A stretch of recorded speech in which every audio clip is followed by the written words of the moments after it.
Psalm 53 verse 9, rising above, looking down. For thou hast delivered me out of all trouble, and my eye hath looked down upon my enemies. Psalm 53 verse 9, Douay Rheims. If there is some sort of constant in this life, it is that we as humans do not grow or advance in anything without some sort of friction or suffering. It is just not in our nature to coast into something worthwhile or edifying. We have to work at it, and often with great pains or sacrifices. We know this to be true in many areas of life and can intellectually acknowledge it. A person who wants to run a marathon has to spend a great deal of time and effort working up to that. And while there is a certain pleasure we gain from attaining a goal, that does not mean the suffering experienced in the midst of it is therefore lessened. These sorts of physical activities by which we get stronger or faster or whatnot involve actual damage to the body, such as tearing muscle fibers when weightlifting, which then force the body to repair itself and in the process grow stronger. Such analogies or realities can be applied to almost every aspect of life. Even with purely intellectual pursuits, there is a certain amount of suffering and sacrifice that must be undergone. Whether time spent studying or learning or whatnot, we have to give up many good things for the sake of a better thing, which entails suffering in the short term for a greater good in the end. The fascinating thing is that we can intellectually acknowledge this reality, but when it comes to actually doing it, we can grimace or flinch at carrying it through. We might know that going for a walk or to the gym or whatever can help with one's health, but having the will to do that on a consistent basis, rather than more slothful activities, is where the rubber meets the road. As the psalmist concludes this psalm, he rejoices that the Lord has delivered him from the hands of his enemies, which in the literal and historical sense was David's rescue from the hand of King Saul by a sudden invasion of the Philistines. While David was in hiding among those who would betray him to King Saul, he felt despair, as the narrative notes, for there seemed to be no escape. Yet it was this very distress that prompted the writing of this psalm, and thus became, as it were, a means of him learning how to accept both evil and good from the hand of the Lord, and to trust in him despite the external circumstances. St. Augustine ponders that perhaps David required this tribulation so as to learn how to love God for his own sake. Quote, "For out of all tribulation you have delivered me. For this cause I have perceived how good a thing is your name. For if this I were able before tribulations to acknowledge, perchance for me there had been no need of them.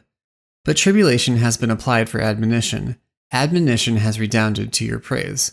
For I should not have understood where I was, except of my weakness I had been admonished. Out of all tribulations, therefore, you have delivered me.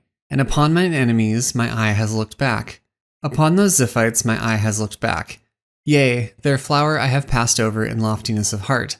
Unto you I have come, and thence I have looked back upon them, and have seen that all flesh is grass, and all the glory of man as the flower of grass."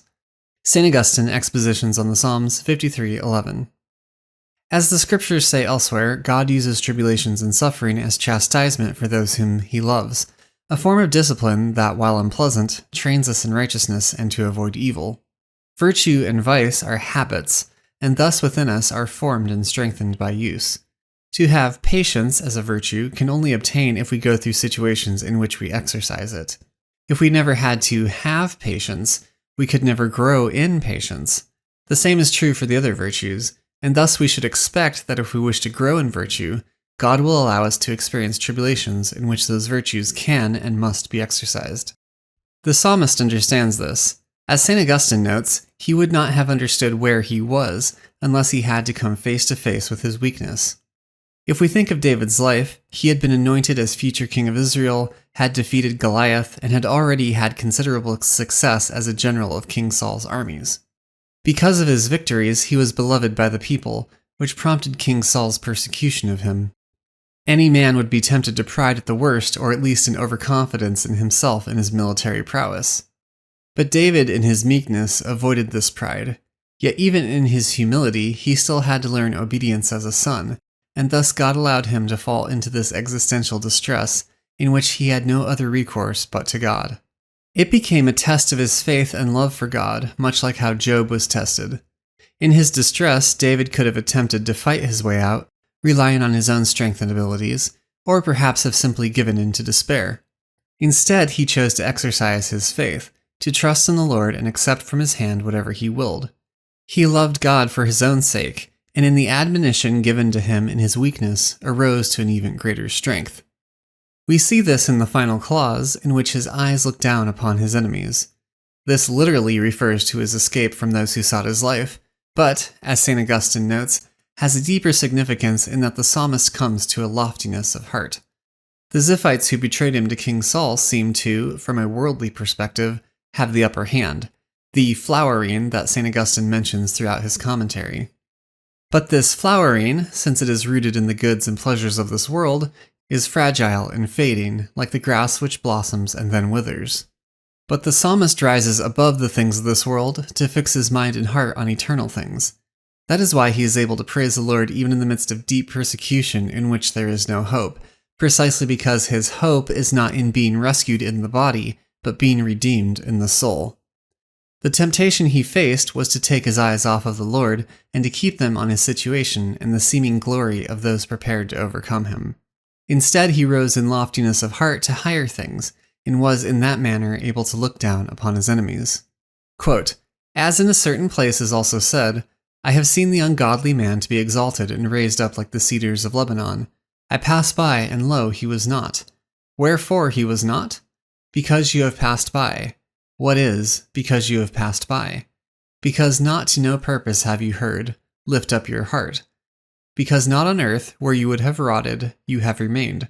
Because you have lifted your soul to God, and you have mounted beyond the cedars of Lebanon, and from that elevation hast observed, and lo, he was not. And you have sought him, and there has not been found place for him. No longer is labor before you, because you have entered into the sanctuary of God, and hast understood for the last things. So also here thus he concludes, and upon mine enemies my eye has looked back. So do this, brethren, with your souls.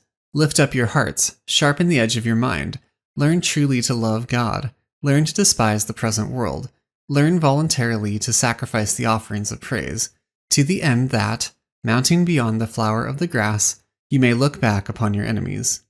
St. Augustine, Expositions on the Psalms, 53:11. St. Robert Bellarmine points out that this psalm is sung every morning at the hour of prime, a fitting reminder of the battle that the day will bring and the opportunity to rise to that loftiness of heart.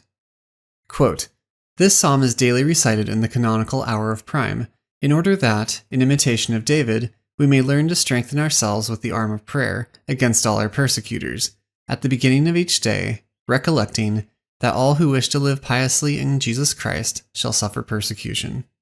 St. Robert Bellarmine, A Commentary on the Book of the Psalms, 53:7.